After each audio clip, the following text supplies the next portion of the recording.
नमस्कार दोस्तों। People management topic एक बहुत ही वास्ट टॉपिक है और इसको कई दिन, कई घंटों में, कई हफ्तों में भी पूरा कवर करना मुश्किल है, क्योंकि हर किसी का अपना नज़रिया होता है। कुछ फ्रेमवर्क्स पढ़ाए जाते हैं, लेकिन कोई भी फ्रेमवर्क पढ़ाया जाए उसमें आपको ट्वीक करने की ज़रूरत पड़ेगी। मेरा उद्देश्य ब्रोकली मैनेजमेंट में छोटे छोटे फ्रेमवर्क्स, छोटे छोटे आइडियाज़, छोटे छोटे टिप्स देना है, ताकि आप एक लिटमस टेस्ट कर सकें कि आपकी स्ट्रैटेजी सही है या whether you are on the right track, आप सही पथ पे हैं कि नहीं। कुछ दिन पहले मैंने एक ब्लॉग लिखा अपने ब्रोकली मैनेजमेंट चैनल की वेबसाइट पे कि mister boss, do you have a comprehensive people strategy, और एक फ्रेमवर्क इंट्रोड्यूस किया, पॉस फ्रेमवर्क। और ये पूरी मेरी सोच ही है, ये आपको गूगल पे कहीं नहीं मिलेगा, ब्रोकली मैनेजमेंट चैनल की वेबसाइट पे ही मिलेगा, क्योंकि ये मेरे इतने सालों के पीपल मैनेजमेंट एक्सपीरियंस का जूस है कह लीजिए। क्योंकि जो गलतियां मैं करता था या मैं अपने बॉसेस को करते देखता था, और उन सब को एक सोल्यूशन फॉर्म में मैंने प्रेजेंट करने की कोशिश की है। और आप पीछे स्क्रीन पे ब्लॉग का पेज खुला देख सकते हैं, इसका लिंक भी मैं शेयर करूँगा डिस्क्रिप्शन बॉक्स में। और पॉस बेसिकली आपको अपनी पीपल मैनेजमेंट स्ट्रैटेजी में क्या गलतियां कर रहे हैं और क्या सही अप्रोच होनी चाहिए, दोनों का एक आंसर देने की कोशिश करता है। पॉस का मतलब क्या है? Each letter in POSS POSS stands for something.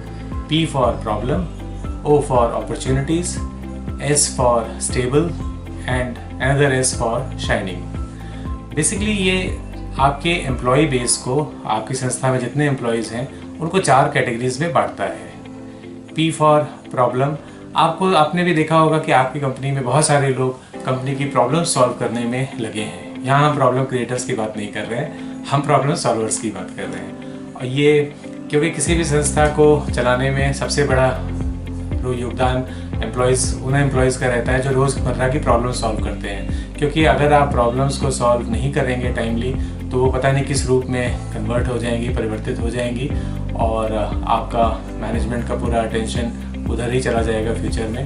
कहते हैं अ स्टिच इन टाइम सेव्स 9, तो सही वक्त पे प्रॉब्लम को सॉल्व करना ज़रूरी है।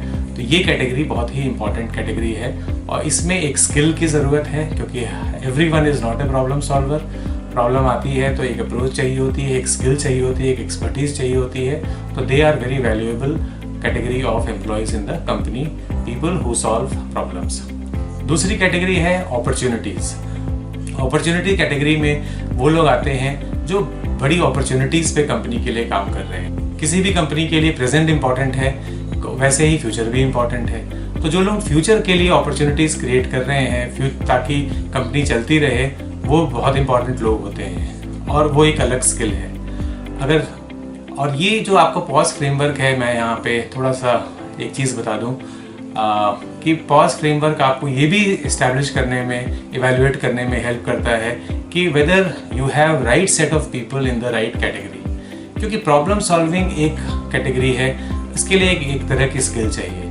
नई अपॉर्चुनिटीज़ पे काम करना एक अलग स्किल है, जो इसमें दूसरे तरह के लोग चाहिए। उसमें go getter, networking skills, communication skills, leadership skills की ज़्यादा कंट्रीब्यूशन है। तो आप सही आदमी को सही पोजीशन पे रखना चाहेंगे अपनी कंपनी में। तीसरी जो कैटेगरी है स्टेबल एम्प्लॉयज़, एक बहुत इम्पॉर्टेंट कैटेगरी है, क्योंकि आपकी large part of any medium और large corporation will fall in this category. Stable employees हैं, 9 से 5, 10 से 5 की नौकरी करेंगे और अपना काम मैक्सिमम लोग अच्छे से करेंगे। They are skilled, they know their work. और मैंने इस कैटेगरी की दूसरे कंटेक्स्ट में अपने पिछले वीडियोस में भी बात की है।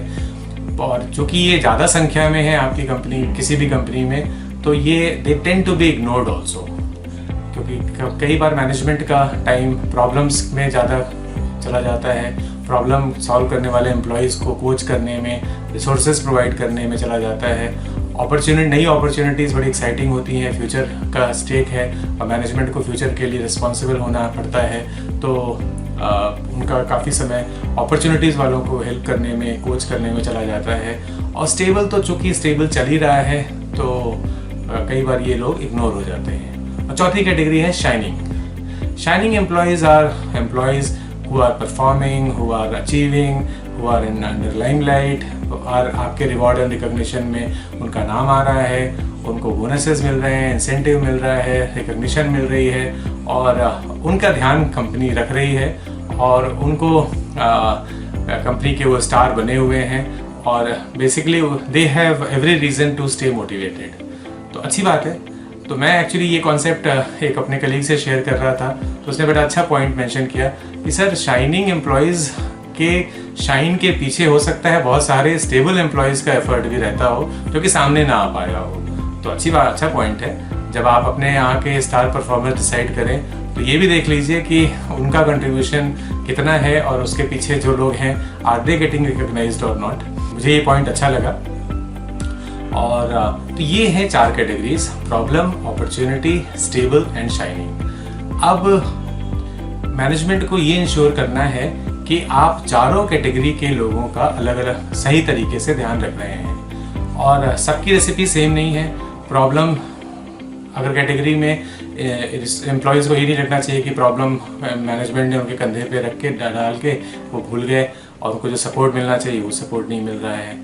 तो जो अगर उन्हें सपोर्ट की ज़रूरत है तो आप उन्हें सपोर्ट दीजिए, रिसोर्सेज की ज़रूरत है तो रिसोर्सेज दीजिए, आपके टाइम और अटेंशन की ज़रूरत है तो आप अपना टाइम अटेंशन दीजिए, आपको उनको क्लाइंट एंगेजमेंट में उनको हेल्प की ज़रूरत है अगर तो आप उनके साथ क्लाइंट एंगेजमेंट में अपना रोल प्रोवाइड करें। अपॉर्चुनिटीज़ बहुत इंपॉर्टेंट कैटेगरी है और उसमें भी सेम लॉजिक अप्लाई होता है। जिम कॉलिंस की एक फेमस बुक है, one of my favourites, good to great. उसमें जिम कॉलिंस ने बहुत अच्छा पॉइंट मेंशन किया है। Management should ensure that their best of the people should not be pulled into problem solving only, rather best of the people should be deployed in the biggest of the opportunities of the organisation. क्योंकि best तो best है, जो performers हैं, जो super talented हैं, जो आपके achievers हैं, वो अगर उनकी स्किल सेट सुपीरियर है इसलिए वो अचीवर हैं। आप उनकी स्किल सेट को यूज़ कहाँ कर रहे हैं, कैसे कर रहे हैं, ये आपके ऊपर डिपेंड करता है। तो जिम कॉलिंस ने ये एक अच्छा टेस्ट बेसिकली प्रोवाइड कराया है और मैं हमेशा ये कोशिश करता हूँ कि मैं अपनी संस्था में जो हमारे बेस्ट एम्प्लॉयज़ हैं, अगर वो प्रॉब्लम सॉल्विंग में सक्ड अप हैं, बिजी हो गए हैं, तो उनको हम अपॉर्चुनिटी का भी हिस्सा बनाएं, क्योंकि जो टैलेंटेड है वो ही should not go underutilised. Stable employees के लिए चूँकि ये लार्ज मात्रा में है, लार्ज नंबर्स में है, I think company should start at a policy level कि उनके प्रमोशन पॉलिसी, उनकी इंक्रीमेंट पॉलिसीज़ और बिल्कुल टाइमली होनी चाहिए ताकि उनको ये लगे कि वो जिस कंपनी में काम कर रहे हैं वहाँ पे पॉलिसीज़ उनको फेवर करने वाली हैं, सपोर्ट करती हैं। और जैसे मैं एक संस्था में था, मैंने आइडेंटिफाई किया कि एक कैटेगरी है जो कि हमेशा अंडर रिकॉग्नाइज्ड रहती है और उनका कंट्रीब्यूशन काफ़ी है पर वो स्टेबल हैं और वो रिकॉग्नाइज नहीं हो पा रहे हैं। तो मैंने वंस अ क्वार्टर उनके साथ डिनर प्रोग्राम का शेड्यूल किया और उस पर्टिकुलर कैटेगरी के लिए का नाम लेते हुए डैश डेज आउट करके उनके साथ मैं डिनर करने जाता था उस समय, और हर बार कोशिश करता था वो मैं चेंज करूं लोगों को ताकि उनको लगे कि हाँ they are being noticed by the senior management. और आपको यू कैन बी क्रिएटिव, अपने तरीके होते हैं सबके, और आप स्टेबल एम्प्लॉयज़ के साथ पिकनिक पे जा सकते हैं, टाउन हॉल कर सकते हैं और अपना choose your own recipe. There is no one recipe which will fit all. आपके लोगों से भी पूछ सकते हैं कि what should we do to keep you motivated. और तो ये स्टेबल एम्प्लॉयज़ पे अलग तरीके से ध्यान देने की ज़रूरत है। Just because they are stable, वो काम कर रहे हैं जिसमें चैलेंज नहीं है बहुत, लेकिन काम तो काम है और एक संस्था आगे बढ़ती है हर तरह के काम को संपूर्ण तरीके से करने के बाद ही। तो इसलिए ये इम्पॉर्टेंट है कि आप स्टेबल एम्प्लॉयज़ के लिए भी पॉलिसीज़ बनाइए, उनको अटेंशन दीजिए। और शाइनिंग एम्प्लॉयज़ तो लाइमलाइट में है ही और उनके लिए मुझे लगता है बहुत ज़्यादा कुछ परेशान होने की ज़रूरत नहीं है, और क्योंकि ऑलरेडी जब वो शाइनिंग से स्टेबल में आ जाएं या प्रॉब्लम में चले जाएं तो फिर आपको उनको ज़्यादा टेंशन देने की ज़रूरत है। और ये जब आप मॉडल यूज़ करते हैं तो आपको एक और इंसाइट मिलती है कि do you have right people in the right position.